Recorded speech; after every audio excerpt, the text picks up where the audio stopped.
Hello, families. This is Mrs. Hall, your child's technology teacher.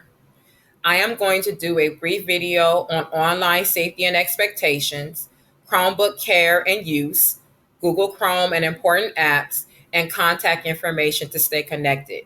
Our goal is for our students to feel prepared, fully equipped, and ready.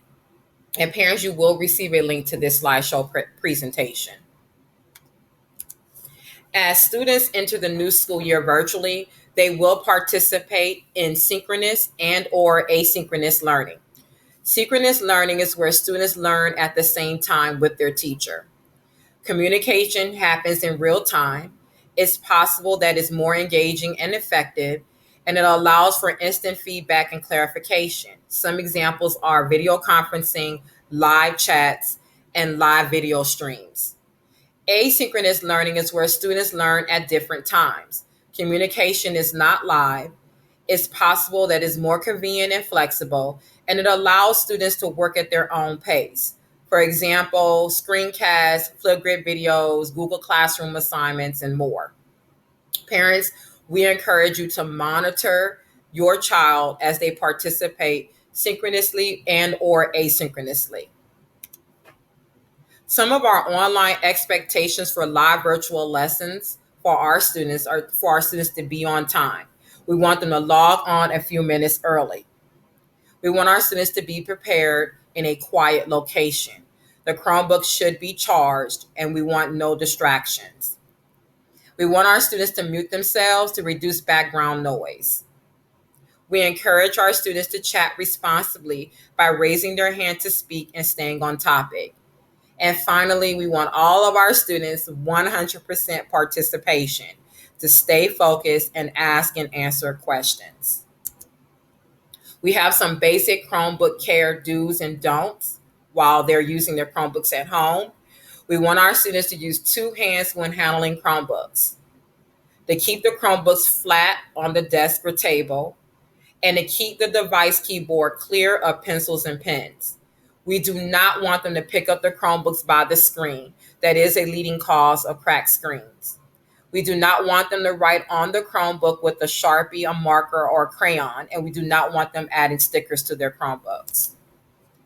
We do want them to keep food and drinks away from their school-issued Chromebook. We want them to fully charge their devices each day. They can place their devices on the charger before they go to bed. They keep their Chromebook username and password safe. We do not want them to use any liquids or chemicals to clean the device. They must use a microfiber cloth when needed. We don't want our students using anything hard like a pencil to touch the screen or type on their keyboards. And we do not want them to forget that all internet activity is tracked for their safety. Parents, this is Chromebook use. So I want you to click here to access an interactive activity on how your child can use the Chromebook effectively. When you click this link, it's going to take you to another page where you're going to make a copy of the activity. Some of the activities are how to move an object from one side to the other, how to use the touchpad. There's some different keyboard shortcuts, how to adjust images and text sizes. So parents, I'm encouraging you to do this activity with your child before the first day of school. Google asks for education. In this section, I'm going to go over Google Basics, Google Chrome Login, and Clever Login. We want our students familiar with the Google language. So when they see this image, they will know that means Google Chrome. And Google Chrome is simple, secure, fast, and it syncs in real time. Now, there are two different ways students can access their Chrome apps. The first way is through Google Chrome. When they log in to their school-issued Chromebook, and the school will provide their login information, they will go to the right side of their screen, and there's a little waffle. I call them little itty bitty boxes. That's my Google waffle. This is where all of their Chrome apps live. So you have Classroom, Drive, Slides, Docs, and Forms, and so many more apps when you scroll down. Also, the second way, students can access it through Clever. Now, to sign into Clever, they will use the same information that they sign into their school issued Chromebook. When they sign into Clever, have them bookmark the Clever on their bookmark tab. And finally, if students are going to use a personal device, they will still use the same login information, but they need to make sure they do not forget at ebrschools.org and that password is case sensitive. Parents, we do not want students logging in with your information. We need them to sign in with their school issued information. Now, what is Clever? Well, Clever is a learning app and website warehouse. It's a single sign on management system. This is where students can access all of their learning apps and all of their learning websites through the portal. I consider it the one-stop shop. And in order to learn a little bit more about how to access Clever, I placed a tutorial link here. When students see this image, this means Google Drive.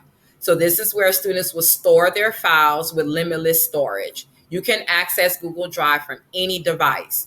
If students are going to be using an iPad or an iOS device, they will need to download the Google Drive app. And files and folders can be shared for viewing, editing, and commenting. When students see this image, it means Google Docs. This is just an online word processor. It allows real-time collaboration, and students can actually pair up and group and work on the same document. Google Forms, this is where teachers can assess students through quizzes and surveys. It also allows real-time collaboration. Students can analyze their responses with automatic summaries for student feedback, and their responses are populated on a spreadsheet. Google Slides, this is one of my favorite Chrome apps. This is Google's version of PowerPoint. Once again, it allows collaboration in real time. Why I love Google Slides, because it allows students to be creative, and it allows me to create lessons that are engaging and interactive. So I love Google Slides for that reason. Google Classroom. This is where it provides organization. It works with all the other Google apps. Obviously, communication is enhanced. It requires less time and paper, and that's important since we're in virtual school. It can be used to access and submit assignments. It will be the primary location for teacher directions and instructional material. And also, parents, you can receive summaries from Google Classroom. Now, how can we access Google Classroom? Well, there are two different ways. Like stated earlier, you can access it through Clever, or you can access it through the Google Waffle. Okay. Now, how do you join Google Classroom? Well, teachers will provide a code to join. Students will click this plus sign, enter in the code, and click join. Once they do that, they will click their classroom to enter. When they enter their classroom, they will see this first page. We call this page the stream page. This is where all of the teachers' announcements and links will live. We want our students to continue to get into the habit of accessing the classwork tab, which is above the Google Classroom banner. In this tab, this is where they will access all of their assignments, all of their topics in one spot.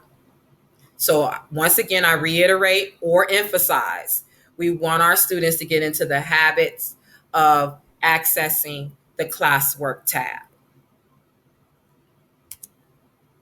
Google Meet. This is a live video conferencing tool. It works with the other Google apps. It enhances communication, and the link will be provided by teacher either through an emailed calendar invite or through Google Classroom. So I'm going to quickly show you some Google Meet basics.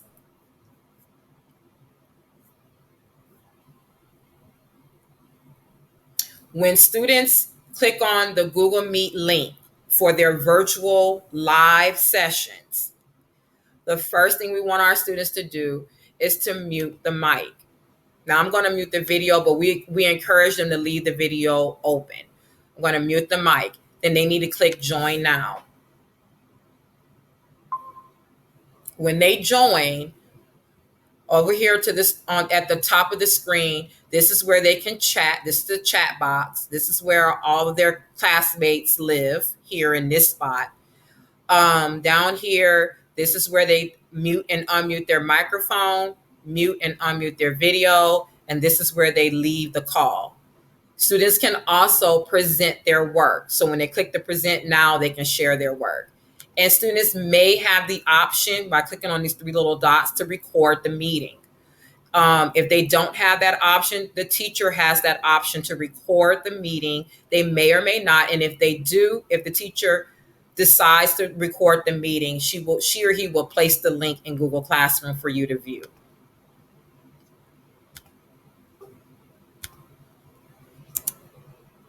And last but not least, contact information.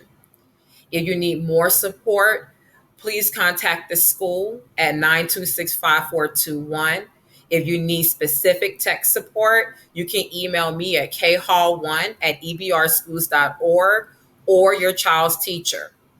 You can also have access to this slideshow at bit.ly, WHAM, and which is all caps, online safety and expectations. And you can also stay in the know by accessing our school's website at westdaleheights.weebly.com. Thank you for your time and patience.